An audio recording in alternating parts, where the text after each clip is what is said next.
আসসালামাইকুম দর্শক, স্বাগতম গ্রাম বাংলা অবস্থার নতুন একটা ভিডিওতে। তো এই যে দেখতেছেন আজকের ইফতারি স্পেশাল হচ্ছে এই যে খিচুড়ি।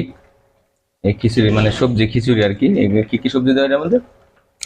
টমেটো, তারপরে গাজর, মিষ্টি কুমড়া, পুঁই শাকের পাতা, তারপরে একটা ডিম, ছোলা বুট, অনেক কিছু। অনেক কিছু দেওয়া আছে। এই যে এটা হচ্ছে একটু ভিজা ভিজা থাকবে, একটু তরল তরল টাইপের নরম থাকবে, নরম খিচুড়ি। আর এটা হচ্ছে মুরগির মাংস।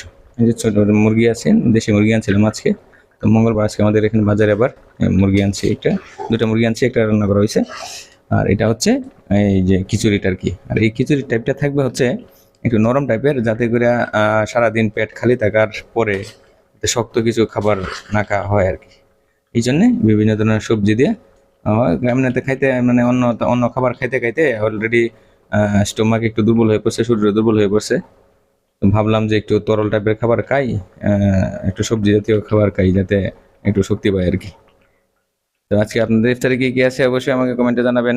আর খিচুড়িটা কেমন লাগলো, মাংসটা কেমন লাগলো, এটা আমাকে জানাবেন কমেন্টে। ভালো থাকবেন সবাই, আল্লাহ হাফেজ।